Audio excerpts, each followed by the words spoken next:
Hello, Internet. It's controversy time. Which basically means a review. So, controversy. There's a lot of meanings to controversies. A lot of different controversies. Different types, different levels of controversy. I mean, it's definitely true when it comes to movies. I mean, when you think of controversial films, you think of stuff like Borat or Wolf of Wall Street or Cannibal Holocaust or The Exorcist or Clockwork Orange or stuff like that. Because there's like types of controversy, like movies with too much violence, that are too political, that are just can straight up insult the audience.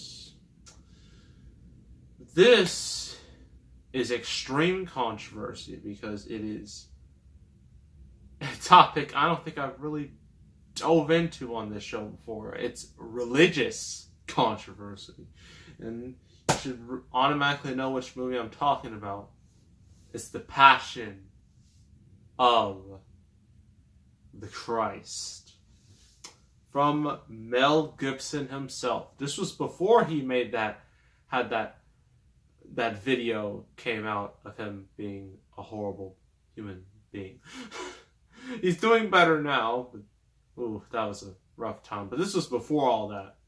Actually, I think this is the first time he got into some serious controversy. But, with a movie like this, I mean, as you would expect, this is about, well, who else? Jesus, the Lord, our Savior, Jesus Christ. This is all about him. And this is basically, I cannot talk. It depicts the final 12 hours of his life. So basically it shows the death, him getting whipped, and flogged, and having like a straight up a crown on his head, which made him bleed instantly. He's just suffering. He got nailed to the cross, his hands, his feet. You all should know the story. It's been all over the world. It's one of the most well-known stories ever. So Mel Gibson decided to make a movie out of it. Well, mainly the end of the story. That specific part. Because if it was like the whole story of Christ, it probably would have been just kind of... It wouldn't have been as interesting as the death of Jesus. So, I mean, that's what Mel Gibson wanted to do. And, I mean, box office wise, this movie was a monster. I mean, it came out in February. Usually, at least back then, this is before Deadpool, Black Panther. This is before huge movies came out during that time. The beginning of the year was more of like the mid-range movie, like a movie can open between like 30 or 40 million, which is all right. I mean, this is long before like a movie like Black Panther can open to 200 million, or Hunger Games can open to 150, or Avengers Infinity War can open at the end of April and make $257 million opening weekend. This is long before that. This movie, it opened on a Wednesday too, which usually can take the air out of the movie, but oh no, this only helped it. On Wednesday, it opened with over 20 million on its first day, which is absurd. Considering, unless it's summertime or Christmas time or or Thanksgiving, Wednesday openings aren't usually that big, but this was. It opened the whole weekend. It opened with 83 million for the 3 days, which it held that record for 11 years before. This is gonna make me very sad. 50 Shades of Grey beat it. Thankfully, that record didn't last long because Deadpool beat that, and then Black Panther beat that. So, yeah. The fact that it held on to that record for so long is absolutely phenomenal. You cannot deny that. And still to this day, domestically, it is the highest grossing R-rated film of all time. Deadpool, the first Deadpool came awfully close to that. But this is still number one. Nothing's been able to top this. I mean, will something top this? Everybody thought, oh, Deadpool 2 was going to do it. And while Deadpool 2 did really well, it didn't quite reach that mark. It also came close. So R-rated movies are starting to make some serious bank. I remember there was a time it was like, oh, R-rated movies, they'll never be blockbusters because it's too restrictive. But look at it now. You got, Deadpool, Deadpool 2, It, Logan, all making some really good money. Despite the fact they got that R rating. So, who knows? Okay. So, I don't have to explain the story. You should all know the story. It's not hard to explain. I literally just explained it. The final 12 hours of Jesus' death. That's what this whole movie is about. So, pros and cons. Pros. Now, just warning, some of these, with the pros and cons, you may disagree. But, hey, this is a controversial movie, so anything goes at this point. Jim Caviezel, he portrays Jesus. He does a really good job, portraying, Jesus. I mean, he is technically the star of this movie, technically. So, when you portray a character, or at least, like Jesus, you need to deliver. Because if you don't, it's going to look phony. And people are not going to like it very much. But I thought he did a really good job. And especially when he was selling the pain of just getting just whipped. And there have been some real life reports when they were making this movie that poor Jim Caviezel, he went through a lot. I mean, you thought Leonardo DiCaprio went through a lot filming The Revenant. Oh, no.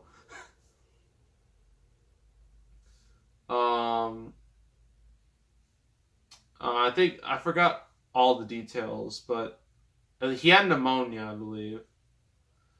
Then, when they were doing like the flogging scene, just whipping Jesus' back, he accidentally got whipped by accident. Like, ooh, that's rough.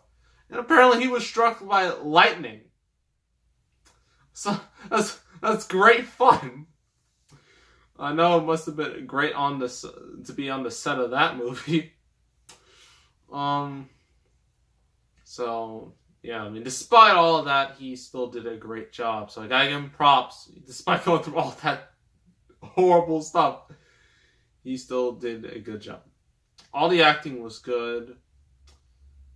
I mean, this movie is relentless with its violence. It earns its R rating. It's just... It's extremely violent. If you have small children, I know you want to show them, like, oh, this is how Jesus died for us. I wouldn't necessarily show them this, at least not at first. Show them, like, a little cartoon, and then when they're, like,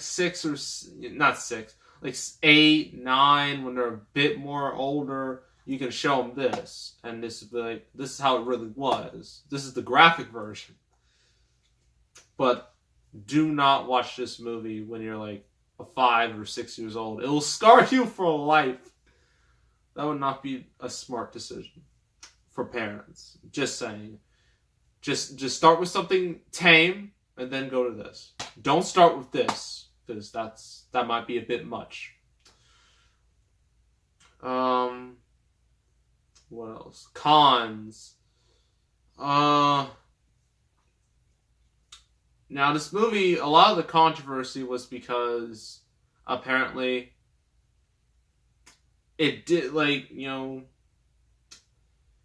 mean, with any adaptation of really any type of book, there's going to be changes. That's just how it is. You cannot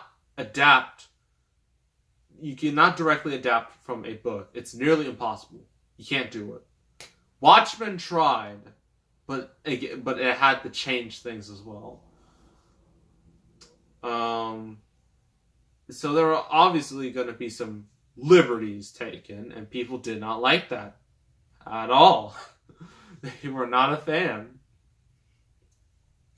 So that's like one major controversy, surrounding it. And there was also like all these claims, like, oh my gosh, it does this. It's all anti-Semitic. It's this.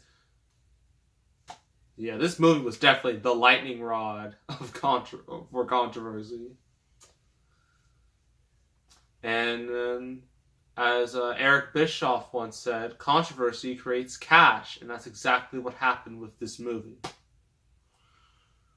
But those aren't really cons for me. That's just the whole scope of the controversy that surrounded this.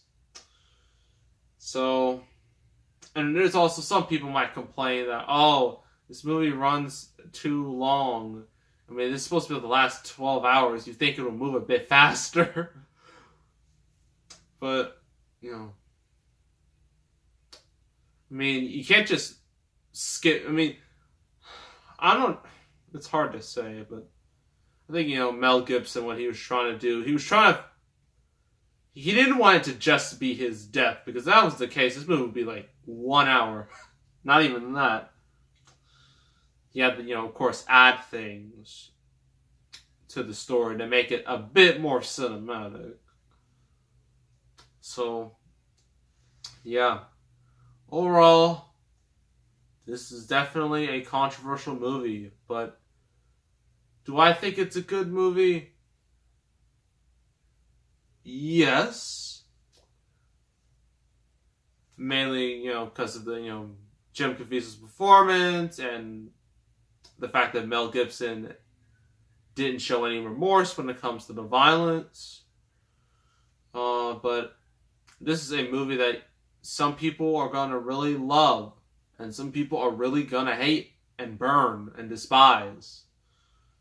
So overall, 7 out of 10 for me for this movie, The Passion of the Christ. I mean, if you like controversial movies or movies that really had a huge impact, you can check this out. I mean, I know some churchgoers are definitely going to be like, oh, I'll explain my problems with like Christian media, maybe in like a future video. Maybe I'll do one of those cringy movies and explain why my problems with it, but that won't be till later. So yeah, it's Passion of the Christ. Next review is the animated movie from Sony. So could be anything. I mean, we already did the Claudio for Chance of Meatballs movies in open season, but that's like, but there are a couple more that I can do, and one of them is considered one of Sony's better animated movies. That is Surf's Up. That will be in the next review. So make sure to subscribe, like this video, leave a comment, and I will see you all next time, and I am out.